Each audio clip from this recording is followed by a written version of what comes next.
আমরা এই পৃথিবীতে কেন, আমাদের এখানে আসার উদ্দেশ্যটা কি।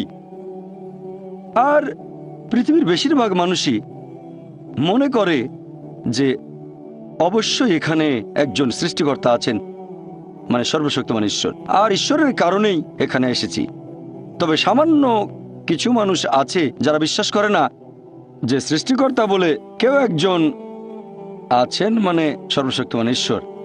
আর তারা মনে করে যে এই মহাবিশ্ব সৃষ্টি হচ্ছে পুরোপুরি দুর্ঘটনাক্রমে, আর আমরা মানুষরাও এই পৃথিবীতে এসেছি এরকম দুর্ঘটনাক্রমে। ধরেন সাগরের বিচে দেখলেন একটা মানুষের পায়ের ছাপ। সে সময় একজন লজিক্যাল মানুষ চিন্তা করবে এই পায়ের ছাপ তৈরি হয়েছে কোনো মানুষের হাঁটার কারণে। একজন লজিক্যাল মানুষ ভাববে না যে পায়ের ছাপটা তৈরি হয়েছে দুর্ঘটনাক্রমে, অথবা পায়ের ছাপটা তৈরি হয়েছে সমুদ্রের পানির স্রোতে। যখন পানি চলে যায় তখন পায়ের ছাপ তৈরি হয়।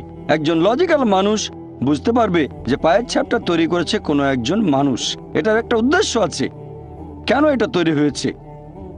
এখন এই প্রশ্নটা যে সৃষ্টির পেছনে উদ্দেশ্যটা কি, এর উত্তর দেওয়া যায় দুটো দৃষ্টিভঙ্গি থেকে। এক নাম্বার হচ্ছে সৃষ্টিকর্তার দৃষ্টিভঙ্গি থেকে, মানে সর্বশক্তিমান ঈশ্বরের, আর দুই নাম্বার হলো সৃষ্ট জিনিসের দৃষ্টিভঙ্গি থেকে, মানুষের দৃষ্টিভঙ্গি।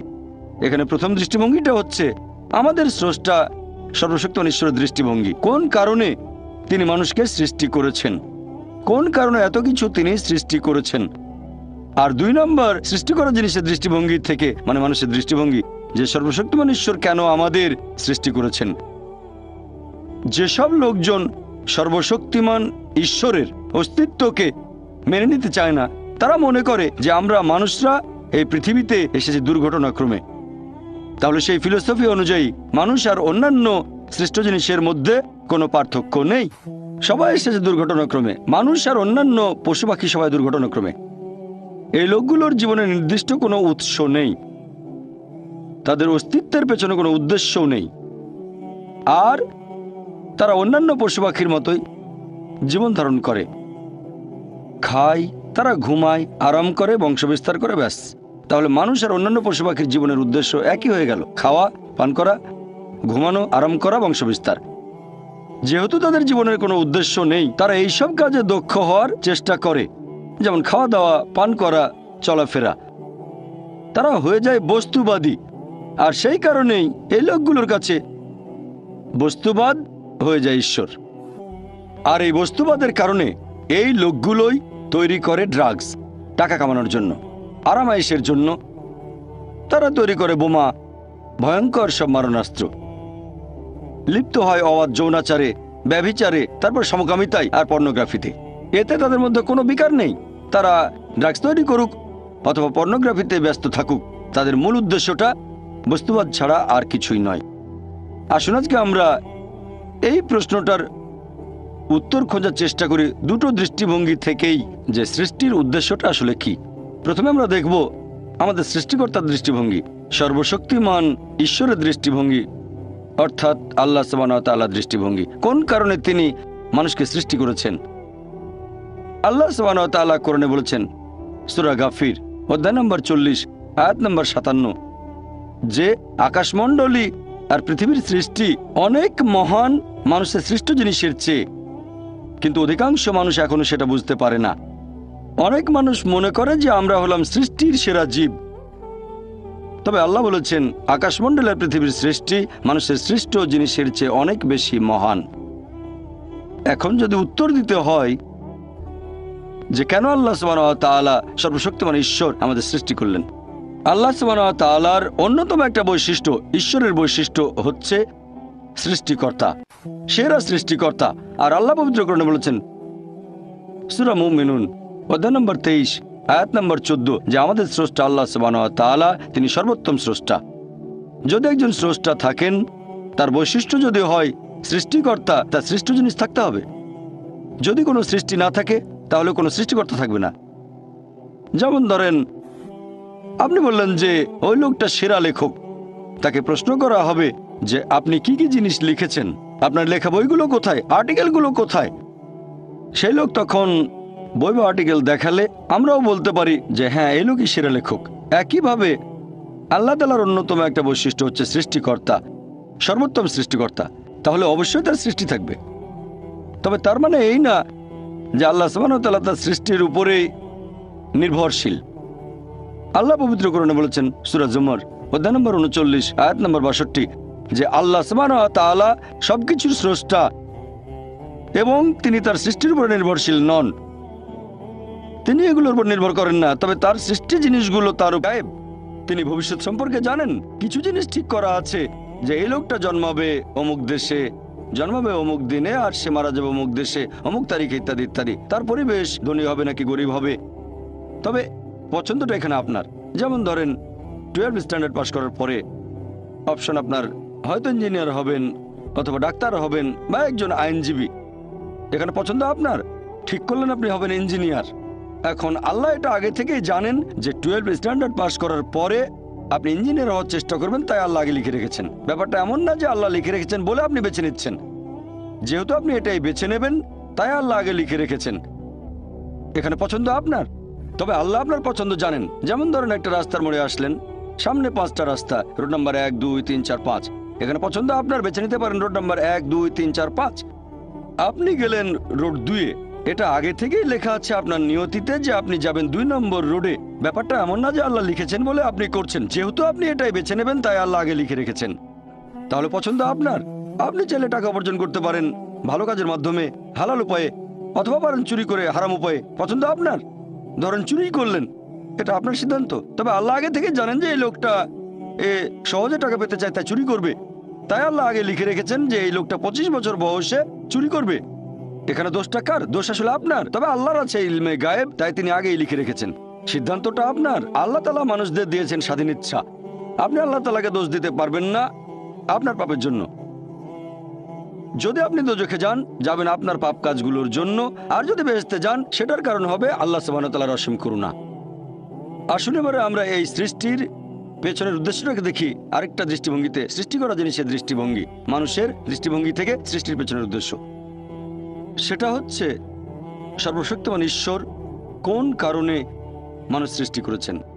আর এই প্রশ্নটার উত্তর আছে পবিত্র কোরআনে সূরা আরাফ অধ্যায় নম্বর 7 আয়াত নম্বর 172 এবং আয়াত 173। আল্লাহ বলেছেন যে স্মরণ করো তোমার প্রতিপালক আদম সন্তানের পৃষ্ঠদেশ হতে তার বংশধরদের বের করেন এবং তাদের জিজ্ঞেস করেন যে আমি কি তোমাদের প্রতিপালক। তারা সবাই বলবে আমরা সাক্ষ্য দিচ্ছি আপনি আমাদের প্রতিপালক। তারপর আল্লাহ বলবেন তাহলে রোজ কিয়ামতের দিন তোমরা যেন না বলো যে জানতাম না আপনি আমাদের প্রতিপালক, অথবা এভাবে বলো না যে আমাদের পূর্বপুরুষেরা অন্য কারো ইবাদত করত, তারা শিরক করত, তারা অন্য কাউকে শরীক করেছে, আমরা তাদের অনুসরণ করেছি, সেজন্য তারা মিথ্যেবাদী, আমাদের কোনো দোষ নেই। তাহলে মানুষ জাতি এই পৃথিবীতে আসার আগে আল্লাহ তাআলা সব মানুষকে আদম সন্তানের পৃষ্ঠদেশ থেকে বের করে জিজ্ঞেস করেছিলেন যে কে তোমাদের প্রতিপালক, আর সবাই সাক্ষ্য দিয়েছিল আল্লাহ কেবল একজন, তিনি আমাদের প্রতিপালক। আর এখন আমরা পৃথিবীতে পরীক্ষা দিচ্ছি।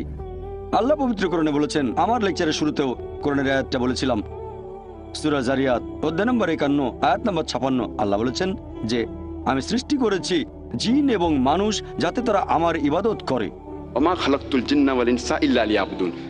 আমি সৃষ্টি করেছি জিন এবং মানুষ যাতে তারা আমার ইবাদত করে। তাহলে মানুষ এবং জিন সৃষ্টি করার পেছনের উদ্দেশ্যটা হচ্ছে যাতে তারা আল্লাহ তাআলার ইবাদত করে। ইবাদতের ইংরেজি ওয়ারশিপ। আর আপনারা দেখবেন এই ইংরেজি শব্দ ওয়ারশিপ এসেছে প্রাচীন একটা ইংরেজি শব্দ থেকে, ওয়ার্তেস্কাইফ, যার মানে সম্মান করা। আর আপনারা যদি নতুন সংস্করণের ওয়েবস্টার ডিকশনারি দেখেন, সেটা বলছে ওয়ারশিপ মানে কোনো ঈশ্বর বা দেবতার আরাধনা করা এবং সম্মান করা, ঈশ্বরের আরাধনা এবং সম্মান করা। আর এই ওয়ারশিপ শব্দের আরবি করলে হবে ইবাদা। ওমা খালাকতুল জিন্না ওয়াল ইনসা ইল্লা লিয়াবুদুন। এই ওয়ারশিপ শব্দের আরবি হচ্ছে ইবাদা। এই ইবাদার মূল আরবি শব্দ হচ্ছে আব্দ, যার মানে হচ্ছে ভৃত্য। আর একজন ভৃত্যের দায়িত্ব তার মনিবের যাবতীয় ইচ্ছার আদেশগুলো পালন করা। তাহলে ইবাদা মানে আল্লাহ সুবহানাহু ওয়া তাআলার ইচ্ছার কাছে সম্পূর্ণভাবে আত্মসমর্পণ করা। ইবাদা মানে আমাদের স্রষ্টা আল্লাহ তাআলার যাবতীয় ইচ্ছার কাছে সম্পূর্ণভাবে আত্মসমর্পণ করা। আর আপনারা খেয়াল করলে দেখবেন যে এটাও একটা ইবাদতের অংশ হবে যদি আল্লাহ সুবহানাহু ওয়া তাআলার প্রশংসা করেন। আর আল্লাহ পবিত্র কোরআনে বলেছেন সূরা আন-নাসর অধ্যায় নম্বর 110 আয়াত নম্বর 3, আল্লাহ বলেছেন, إذا جاء نصر الله والفتح ورأيت الناس يدخلون في دين الله أفواجا فسبح بحمد ربك واستغفر إنه كان توابا। যার মানে প্রশংসা সহ প্রতিপালকের মহিমা ঘোষণা করো, প্রশংসা সহ আল্লাহর মহিমা ঘোষণা করো। তাহলে এক ধরনের ইবাদত হচ্ছে আমাদের স্রষ্টা আল্লাহর প্রশংসা করা। অনেকে জিজ্ঞেস করতে পারে যে আল্লাহ তাআলার কাছে মানুষের করা এই প্রশংসার কি কোনো প্রয়োজন আছে? আল্লাহ সুবহানাহু ওয়া তাআলা কি মানুষের এই প্রশংসার উপরে নির্ভর করেন? আসল কথা হচ্ছে পৃথিবীর সব মানুষ যদি আল্লাহ তাআলার প্রশংসা করে সেটা তাকে মহান করতে পারবে না, আর কোনো মানুষ যদি তার প্রশংসা নাও করে তাতে কোনো ক্ষতি হবে না, তিনি একই রকম থাকবেন। যদি বলেন আল্লাহু আকবার 1000 বার 1,000,000 বার, তাতে আল্লাহ আরো মহান হয়ে যাবেন না। আবার যদি আল্লাহু আকবার নাও বলেন তিনি ছোট হবেন না, তিনি সবচেয়ে মহান সেরকমই থাকবেন। আল্লাহ পবিত্র কোরআনে বলেছেন সূরা ফাতির অধ্যায় 35 আয়াত 15 যে আল্লাহ সুবহানাহু ওয়া তাআলা কখনোই মানুষের মুখাপেক্ষী নন, বরং আমরা আল্লাহর মুখাপেক্ষী। মানুষের প্রয়োজন আল্লাহ তাআলাকে, সকল প্রশংসা কেবল তারই। আল্লাহ তার সৃষ্টির উপর নির্ভর করেন না, সৃষ্টি করা সবকিছু তার উপর নির্ভর করে, আর সকল প্রশংসা কেবল তার। প্রশ্ন করতে পারেন আমাদের প্রশংসা করায় আল্লাহর কি প্রয়োজন? এর কারণ হচ্ছে এতে আমাদের নিজেদেরই উপকার হবে, কারণ এটা মানুষের একটা বৈশিষ্ট্য। যখন কারো প্রশংসা করছি, হয়তো সে লোক খুব বিখ্যাত, আমরা তার কথাগুলো মেনে চলি। যেমন ধরেন আপনার মায়ের হয়তো হার্টের সমস্যা হয়েছে, আর অপশন হচ্ছে দুটো। প্রথম অপশনে যে ডাক্তার পৃথিবীর মধ্যে সবচেয়ে সেরা ডাক্তার, 1 নম্বর, খুব বিখ্যাত, সবাই তাকে চেনেন, 1 নম্বর। আরেকজন সাধারণ MBBS ডাক্তার। দুটো অপশনের যে কোনো একটা আপনাকে বেছে নিতে হবে। দুজনেই ফ্রি চিকিৎসা করছে। আপনি কার কাছে যাবেন? যাবেন সেই ডাক্তারের কাছে যে খুব বিখ্যাত, পৃথিবীর মধ্যে 1 নম্বর হার্ট বিশেষজ্ঞ। আর সেই ডাক্তার যে পরামর্শ দেবে, যেহেতু সে খুব বিখ্যাত আর আপনিও মানেন সবচেয়ে সেরা ডাক্তার পুরো পৃথিবীর মধ্যে, আপনি তার পরামর্শ মেনে চলবেন। সে কারণেই যখন আল্লাহ তাআলার প্রশংসা করছি, আমরা বলি তিনি সর্বশক্তিমান, তিনি পরম করুণাময়, তিনি পরম দয়ালু। যখন আমরা প্রশংসা করি, তিনি আমাদের যে উপদেশ দিয়েছেন সর্বশেষ ও চূড়ান্ত আসমানি কিতাব পবিত্র কোরআনে, অথবা যে উপদেশ দিয়েছেন তার নবীর মাধ্যমে সর্বশেষ ও চূড়ান্ত নবী মুহাম্মদ সাল্লাল্লাহু আলাইহি সাল্লাম, সেগুলো মেনে চলবো। আমরা যে প্রশংসা করি, এতে করে আল্লাহ তাআলার কোনো উপকার হয় না। এই প্রশংসা তার প্রয়োজন নেই, এটা আমাদের উপকারের জন্য। যখন আল্লাহর প্রশংসা করছি যে তিনি সবচেয়ে মহান, তিনি সবচেয়ে জ্ঞানী। আচ্ছা, আল্লাহ আমাদের বলেছেন তোমরা মদ খেও না, আমরা মদ খাবো না। যখন মেনে নিচ্ছেন আল্লাহ সবচেয়ে জ্ঞানী, সবচেয়ে মহান, তিনি পরম করুণাময়, এরপর যদি আল্লাহ কোনো উপদেশ দেন, সেক্ষেত্রে মানুষের বৈশিষ্ট্য এমন কারো কথা মেনে চলা যিনি সবচেয়ে মহান। সেজন্য আমরা আল্লাহ তাআলার প্রশংসা করি নিজের উপকারের জন্য। আর সে কারণেই আল্লাহ তাআলা পবিত্র কোরআনে বলেছেন সূরা তাহা অধ্যায় নম্বর 20 আয়াত নম্বর 14 যে অবশ্যই আমি আল্লাহ সুবহানাহু ওয়া তাআলা, আমি আল্লাহ, আমি ব্যতীত কোনো উপাস্য নেই। অতএব প্রতিদিন আমার ইবাদত করো, আমার জন্য নামাজ আদায় করো প্রতিদিন। আল্লাহ নির্দেশ দিচ্ছেন প্রতিদিন নামাজ আদায় করো, কারণ এখন পৃথিবীতে দেখবেন চারিদিকে শুধু খারাপ জিনিস, চারিদিকে শুধু ধ্বংস, আমরা পথ হারিয়ে ফেলবো। এই নামাজকে বলা যায় ন্যায়নিষ্ঠতার প্রোগ্রামিং। ইবাদতের এই কাজটা ন্যায়নিষ্ঠতার একটা প্রোগ্রামিং। আমরা প্রোগ্রাম হচ্ছি। একজন ডাক্তার বলবে যে ভালো স্বাস্থ্যের জন্য দিনে কমপক্ষে 3 বার খেতে হবে, তাহলে স্বাস্থ্যবান আত্মার জন্য প্রত্যেক দিন কমপক্ষে 5 ওয়াক্ত নামাজ পড়তে হবে। তাহলে ইবাদতের সবগুলো কাজেই আমাদের উপকার হবে। আল্লাহ পবিত্র কোরআনে বলেছেন সূরা বাকারা অধ্যায় নম্বর 2 আয়াত 183 তোমাদের জন্য রোজার বিধান দেওয়া হলো যেমন বিধান দেওয়া হয়েছিল তোমাদের পূর্ববর্তীগণকে, যাতে করে তোমরা শিখতে পারো আত্মসংযম। আমরা রোজা রাখি কেন? যাতে আত্মসংযম শিখতে পারি। এখনকার মনোবিজ্ঞানীরা বলবেন যদি ক্ষুধাকে নিয়ন্ত্রণ করতে পারেন, তাহলে নিজের সব আকাঙ্ক্ষাকে নিয়ন্ত্রণ করতে পারবেন। আমরা যখন রোজা থাকি তখন কিছু খাই না, পান করি না ভোর থেকে সূর্যাস্ত পর্যন্ত। ক্ষুধাকে নিয়ন্ত্রণ করতে পারলে প্রায় সব আকাঙ্ক্ষাকে নিয়ন্ত্রণ করতে পারবেন। তাহলে রোজার মাধ্যমে আমরা আল্লাহ সুবহানাহু ওয়া তাআলার ইবাদত করছি। এখানে উপকার হচ্ছে কার? আল্লাহর না, উপকার হচ্ছে আমাদের। নিজেদের আকাঙ্ক্ষাকে নিয়ন্ত্রণ করা শিখছি। আল্লাহ পবিত্র কোরআনে বলেছেন সূরা মাইদা অধ্যায় নম্বর 5 আয়াত নম্বর 90 ইয়া আইয়ুহাল্লাযিনা আমানু, হে মুমিনগণ, ইন্নামাল খামরু ওয়াল মাইসিরু, নিশ্চয়ই মদ পান এবং জুয়া খেলা, ওয়াল আনযাবু ওয়াল আজলামু, মূর্তি পূজার বেদি এবং ভাগ্য নির্ণায়ক স্বর, রিজসুম মিন আমালি শাইতান, এগুলো সব শয়তানের কাজ। ফাজতানিবু লাকুম তুফলিহুন, এগুলো বর্জন করো যাতে সফল কাম হতে পারো। এখানে আল্লাহ সুবহানাহু ওয়া তাআলা আমাদের নির্দেশ দিচ্ছেন যে হে মুমিনগণ, নিশ্চয়ই মদ পান এবং জুয়া খেলা, মূর্তি পূজার বেদি মানে মূর্তি পূজা করা, ভাগ্য নির্ণায়ক স্বর মানে ভাগ্য গণনা, এগুলো শয়তানের কাজ, এগুলো বর্জন করো যাতে সফল কাম হতে পারো। আর যারা আল্লাহর নির্দেশ মেনে চলে তিনি তাদের জন্য ঠিক করে রেখেছেন বেহেশত, মানে পরকালের জীবনে, কারণ তিনি ভালোবাসেন। আমাদের নবী মুহাম্মদ সাল্লাল্লাহু আলাইহি ওয়াসাল্লাম বলেছেন, এটা আছে সহিহ মুসলিমে খণ্ড নম্বর 1 হাদিস নম্বর 67, যে সেই মানুষজন ইমানের মিষ্টতার স্বাদ গ্রহণ করেছে যারা এই 3টা কাজ করে। 1 নম্বর, যারা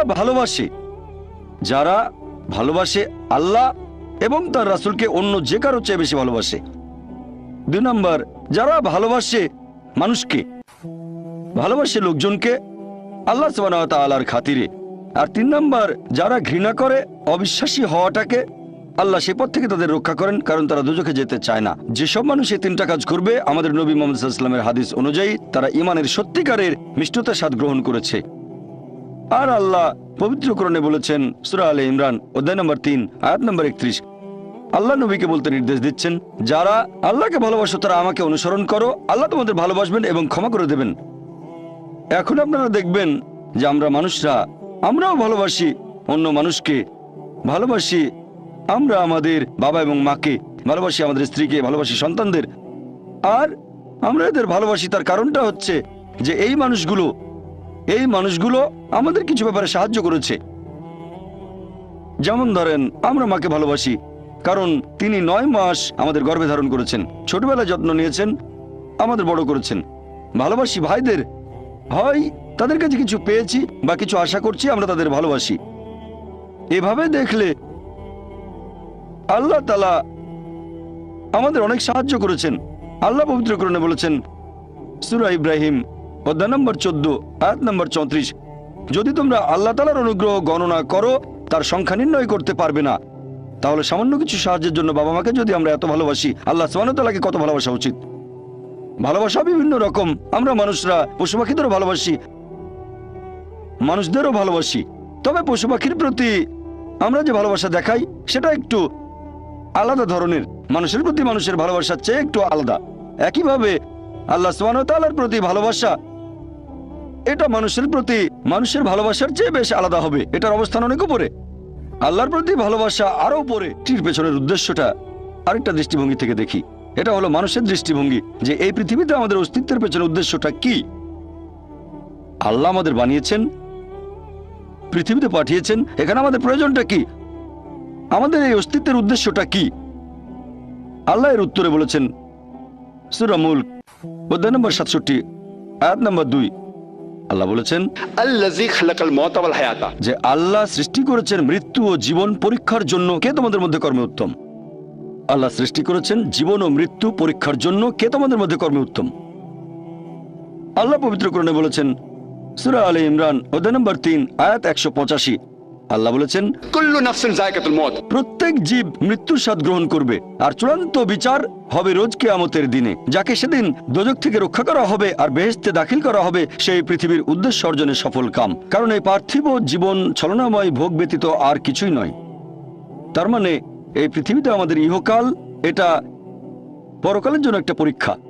যদি আল্লাহ সুবহানাহু ওয়া তাআলার আদেশগুলো মেনে চলেন তাহলে পরকালের জীবনে বেহেশতে যেতে পারবেন, আর আদেশগুলো না মানলে বেহেশতে যেতে পারবেন না, দোজখে যাবেন। তাহলে এই জীবন আমাদের অস্তিত্বের পেছনের উদ্দেশ্য, আল্লাহ বলছেন পরকালের জন্য পরীক্ষা। আর আল্লাহ পবিত্র কোরআনে বলেছেন সূরা আনকাবুত অধ্যায় নম্বর 29 আয়াত নম্বর 2, যে তোমরা কি মনে করো আমরা ঈমান এনেছি এটা বললেই তোমাদের ছেড়ে দেওয়া হবে?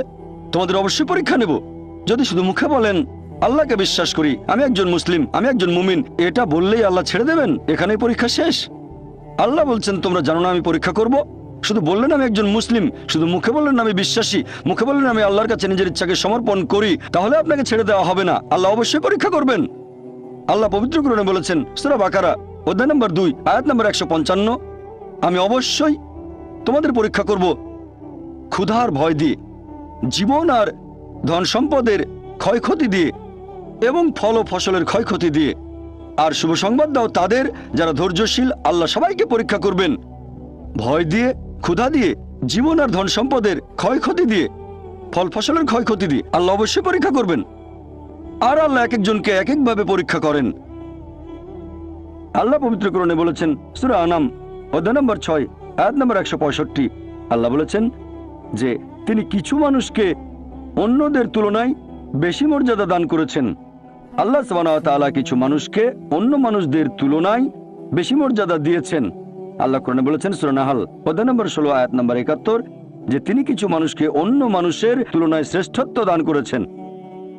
আল্লাহ এই কথা আবারও বলেছেন সূরা আনাম অধ্যায় নম্বর 6 আয়াত নম্বর 165 যে আল্লাহ সুবহানাহু ওয়া তাআলা কিছু মানুষকে অন্যদের তুলনায় বেশি মর্যাদায় উন্নীত করেছেন, আর তিনি যা দিয়েছেন তার ভিত্তিতেই তোমাদের বিচার করা হবে। এখানে অনেক লোকজন এভাবে প্রশ্ন করে আল্লাহ তাআলা এখানে সুবিচার করবেন কিভাবে? কেউ হয়তো জন্মায় গরিব পরিবারে, আবার কেউ জন্মায় ধনী পরিবারে, কেউ জন্মায় ভালো স্বাস্থ্য নিয়ে, কেউ জন্মায় অসুস্থ হয়ে। এটাই তো অবিচার। আল্লাহ তাআলা সুবিচার করেন না। তিনি এইসব আলাদা মানুষের জন্য আলাদা বিচার করবেন কিভাবে? আমরা জানি যে পার্থিব জীবনে আছে জন্ম আর মৃত্যু, বিভিন্ন অসুখ হতে পারে,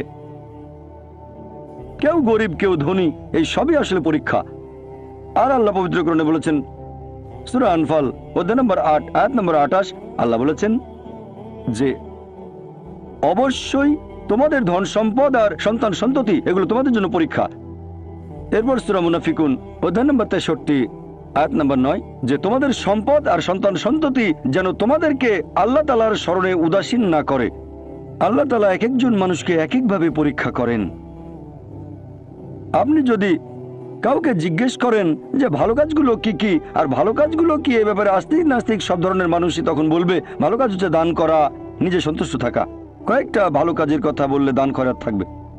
এখন একজন মানুষ পরোপকারী কি না সেটা আল্লাহ কিভাবে পরীক্ষা করবেন? কিন্তু সবার সম্পদ যদি সমান থাকে, পরীক্ষার ব্যাপারটা তাহলে আসবে কিভাবে? পরীক্ষা তখনই নেওয়া যাবে যখন কেউ হবে ধনী আর কেউ হবে গরিব। তাই আল্লাহ তাআলা এক একজনকে এক একভাবে পরীক্ষা করেন।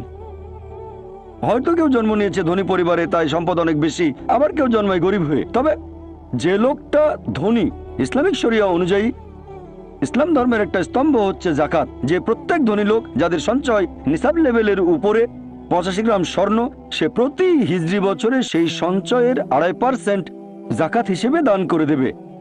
সেই লোক হতে পারে লাখপতি, হতে পারে কোটিপতি। যদি সে ঠিকমতো জাকাত দেয় তাহলে সে পাবে 5 নম্বর। হয়তো সে পুরো জাকাত দিল না, সামান্য কিছু অংশ দান করলো, যা দেওয়ার কথা তার 20% দিল, যেটা দেওয়া উচিত তার সামান্য অংশ দিল, তাহলে সে ফেল করবে। আবার কেউ হয়তো জাকাতই দেবে না, একেবারেই শূন্য। আর গরিব লোককে কোনো জাকাত দিতে হবে না, সেভাবে ফুল নাম্বার। কিন্তু আমরা মানুষরা এভাবে বলি আহা বেচারা লোকটা খুব গরিব, এই লোকটার জীবনে শুধু সমস্যা আর সমস্যা। আর ধনীদের দেখে আমরা মুগ্ধ হই। আমাদের প্রিয় নবী বলেছেন যে একজন ধনী লোকের বেহেশতে প্রবেশ করা গরিবের চেয়ে অনেক বেশি কঠিন। আর পবিত্র কোরআন বলছে সূরা আনফাল অধ্যায় নম্বর 8 আয়াত নম্বর 28 ধন সম্পদ তোমাদের জন্য পরীক্ষা, এটা পরীক্ষা। আমরা বোকা, তাই এভাবে চিন্তা করি যে এই লোকটার অনেক টাকা, আল্লাহ অনেক রহমত দিয়েছেন, এটা একটা পরীক্ষা। যদি এই রহমত ঠিক মতো ব্যবহার না করেন, এটা অবশ্যই রহমত, তবে এই পরীক্ষায় ফেল করার সম্ভাবনা অনেক বেশি। যেমন ধরেন বোর্ডের একটা পরীক্ষার প্রশ্ন গত বছরের কথা, 2 বছর আগের কথা, 2002 সালের কথা। সেবারের প্রশ্ন খুব কঠিন ছিল, বেশিরভাগ ছাত্রছাত্রী উত্তর দিতে পারেননি। পরের বছর সেই প্রশ্নটা আসলো না, তখন এটা বলা বোকামি, ও দুঃখ, এবার তো আসলো না। আপনি তো খুশি হবেন যে এবার আসেনি। তাহলে সম্পদ একটা পরীক্ষা। তাহলে যাদের ধন সম্পদ নেই তাদের জন্য ধনীদের তুলনায় বেহেশতে যাওয়াটা অনেক সহজ। আল্লাহ এক একজনকে এক একভাবে পরীক্ষা করেন। সেজন্য আল্লাহ বলেছেন তোমাদের ধন সম্পদ যেন তোমাদেরকে আল্লাহ তাআলার স্মরণে উদাসীন না করে, এটা একটা পরীক্ষা। নিজে সন্তুষ্ট থাকা। আর আমাদের নবী মুহাম্মদ সাল্লাল্লাহু আলাইহি ওয়াসাল্লাম বলেছেন, এটা আছে সহিহ বুখারীতে খণ্ড নম্বর 8 হাদিস নম্বর 447।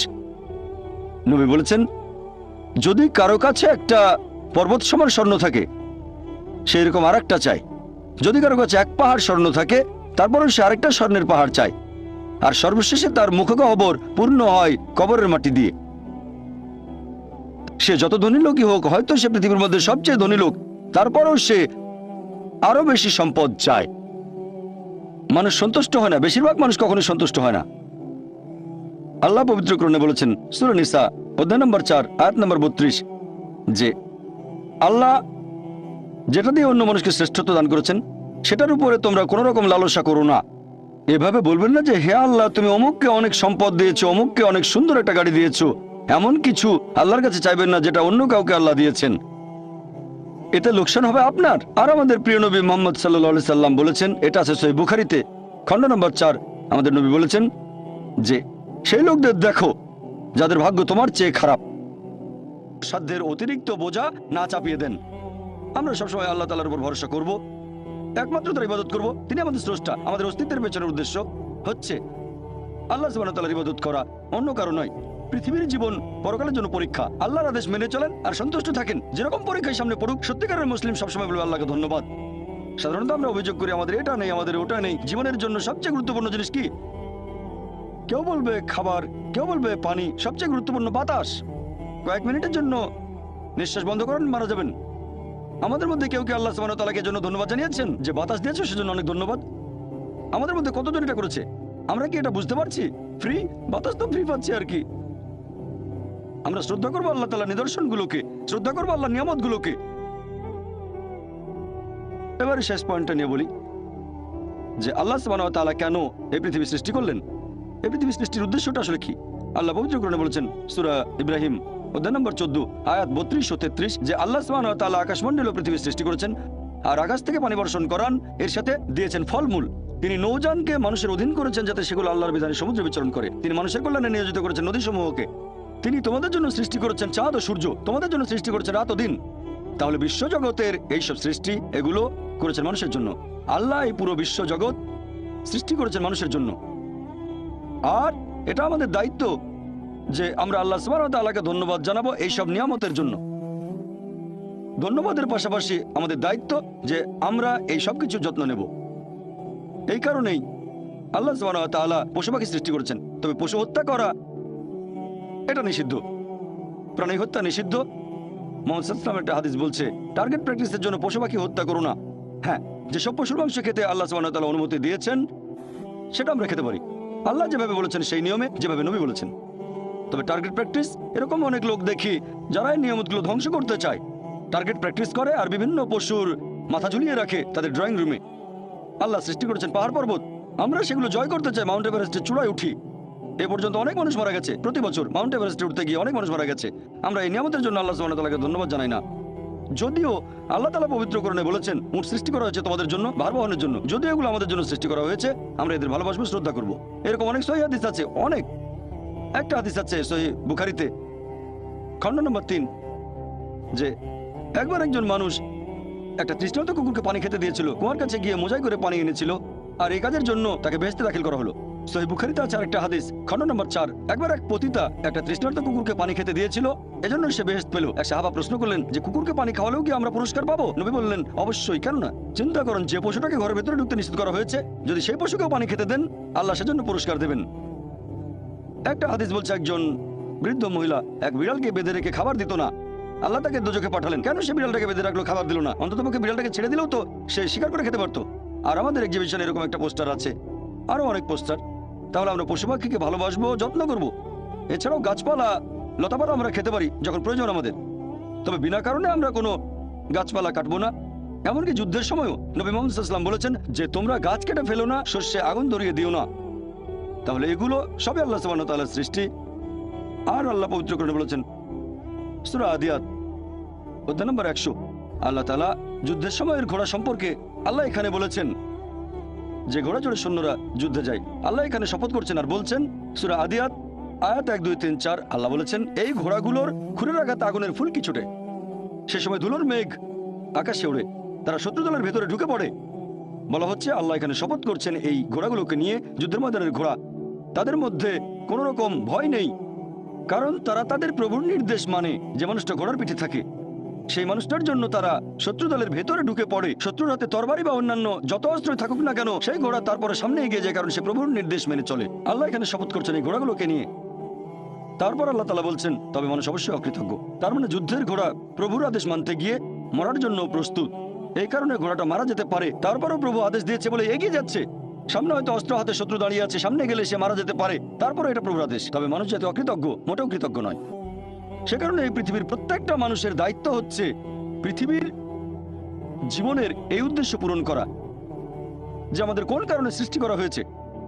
আল্লাহ সুবহানাহু ওয়া তাআলা আমাদের সৃষ্টিকর্তা, পরম করুণাময়, পরম দয়ালু, পরম ক্ষমাশীল, পরম ন্যায় বিচারক। তাই প্রত্যেকটা মানুষের দায়িত্ব আমরা আল্লাহ সুবহানাহু ওয়া তাআলার ইবাদত করব, আল্লাহ ব্যতীত কারো ইবাদত করব না। আর আমাদের ইহকালের এই জীবন পরকালের জন্য একটা পরীক্ষা। যদি আল্লাহর আদেশ মেনে চলি বেহেশতে যেতে পারবো, যদি না মানি পরীক্ষায় ফেল করব, জাহান্নামে যেতে হবে। আর আমরা সেই সব নিয়ামতগুলো যত্ন নেব যেগুলো আল্লাহ আমাদের দিয়েছেন। আমার লেকচার শেষ করার আগে কোরআনের একটা আয়াতের উদ্ধৃতি দিচ্ছি। সূরা আলে ইমরান অধ্যায় নম্বর 3 আয়াত 110 বলা হয়েছে, কুনতুম খায়রা উম্মাতিন উখরিজাত লিন-নাস। হে মুসলিম, তোমরা শ্রেষ্ঠ উম্মত, মানব জাতির জন্য আবির্ভূত। আমাদের বলা হয়েছে খায়রা উম্মাহ, শ্রেষ্ঠ উম্মত।